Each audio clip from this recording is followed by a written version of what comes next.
We're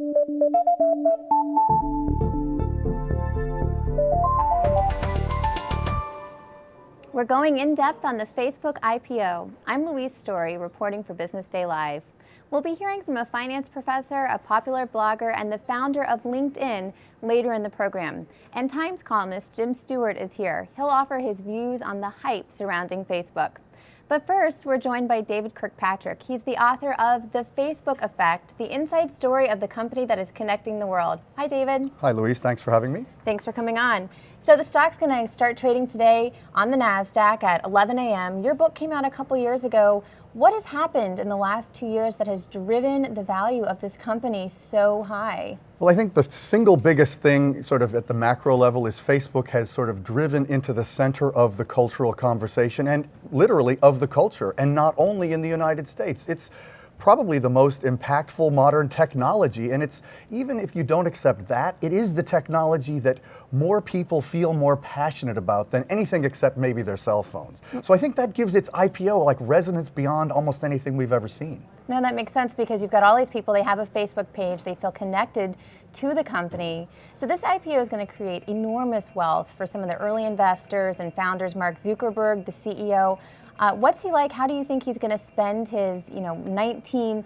billion that he'll be worth now? Well, first of all, he's not going to sell his stock anytime soon except to pay taxes. So I don't think he's going to spend it Well, he's much. selling what, about $1 billion? He's selling $1 billion, but only to pay taxes on options that he's exercising so later in the year. taxes are about $1 billion? That's his estimate for the option exercise later in the year. I see, okay. This guy's Hard got to a lot of imagine. money. Yeah, it's a big number. But I don't think he's going to think about spending his money anytime soon, because he knows he has a big challenge to keep this company powering forward with all of the weight of being a public company and Wall Street looking over his shoulder, which is not going to be fun for him. So how do you think the site will change? Or will people see their profile pages changing just because Facebook is public? No, absolutely not. I think that's the last thing Mark wants anyway. He wants to keep doing exactly as he has done. That's why he wore a hoodie to the presentation with the investors, because he wanted to say, I'm not going to change because I've done fine so far. Let me just keep doing what I'm doing, and all the investors will make more money that way. Do you think that's why they had a possible? hackathon last night. It was symbolic. But think about this, what you're saying here. I'm not going to change. I know, but that's what he thinks. He feels if he changes, then basically the company's progress, the speed of ability to adapt is at risk. He's one of these only the paranoid survive kind of people. And if he absolutely knows there's other guys and gals out there in dorm rooms and garages that would love to just eat his lunch. And if Facebook doesn't keep changing, it will go away. And I believe he's right. It will go away if he doesn't do things right. So he has a very difficult juggling act. And the only way to make that work is if he ignores Wall Street most of the time and just focuses on the product. And where's his hoodie? It's on him. Well, thank you so much for joining us, David. Thanks, Louise. People used to think of entrepreneurs starting companies in their garages, but Mark Zuckerberg started Facebook in his dorm room at Harvard. We talked to several experts this week about the changing role of entrepreneurs in the economy. There's nothing not to like about what Mark Zuckerberg has created. If you talk to institutional people or professional investors, everyone acknowledges that this is going to be a hot deal and probably a huge winner, but I don't think you'll get anyone saying, yeah, I'm buying it no matter what, or I have to be involved with it. I don't personally feel the need to be involved in it. By the time an average person in the street can buy successfully shares of Facebook, the prices will start already declining. The biggest profit in IPO shares will be for the initial owners of those shares, and those are going to be institutional investors. In the first .com boom, it was kind of like, look, I can tell a story, and the numbers aren't necessarily working out, but because of the story, you go out. And that, of course, caused some of the bust. I actually think all the companies that you see now, I think have much more robust, like as a business, they're very understandable. Entrepreneurship is really the only hope we have in the US to maintain our expensive cost of labor and cost of living. There's been a wave of entrepreneurial spirit that's come along with Facebook and its success. You're seeing a lot of companies start up just to develop games and apps for Facebook, but there's a limit to how far-reaching that is in terms of the overall economy. When you go public is a choice of when it's the right thing for the business, whether it's hey, it's the right time for getting going on the stage and getting all the attention, it's the right time for liquidity, it's the right time for doing M&A, whatever the particular rationale is, it's no longer just it's an event to itself. It's now part of how you're building businesses for decades into the future. We cannot expect a single event for one particular company to change the course of such a big economy as the economy of the US.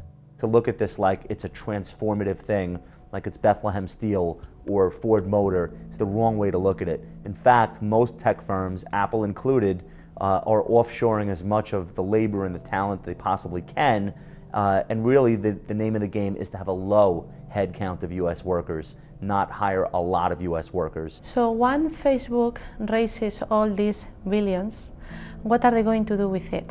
Let's hope that the money will be reinvested into efficient ventures in Silicon Valley. But I don't think, because everything is digital and virtual and online, I don't think it ever reaches the same heights as what we saw when the GIs came home from World War II and literally built out the country by hand. That is not something that's going to be repeated because Facebook goes public for $90 billion. It wasn't all that long ago that the technology bubble of the 1990s blew up, causing major losses in the stock market and the economy.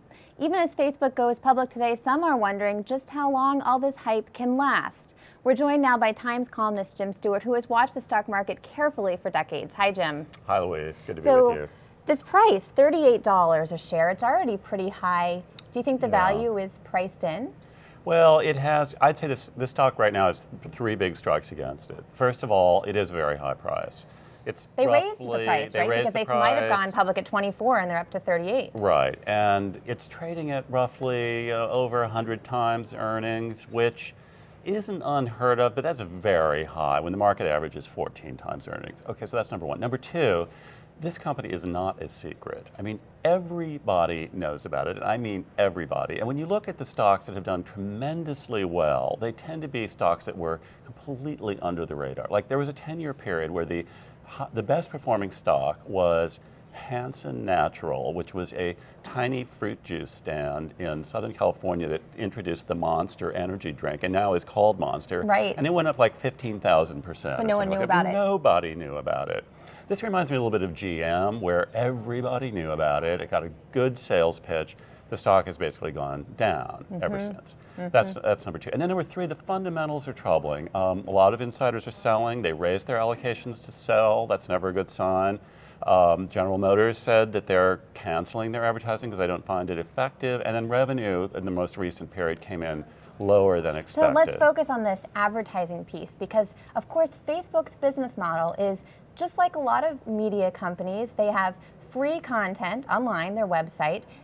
Users don't pay anything, but they support it through advertising. So do you think that there is enough online advertising that will pay high enough prices to support this kind of valuation? Well, that's a huge question, and frankly, it's an unknown. I don't know. I don't know if Mark Zuckerberg knows. I mean, the business strategy there, and I think it has been very smart so far, is to not think first of advertisers, to think of the user, the user, the user. That always comes first. They want to lock people in. They want to create this network effect. That has been a big success. And that's how they've gotten up to 900 million users. It's a huge number. It's huge. And that is a number that has everybody excited. So the question is now, can you translate that?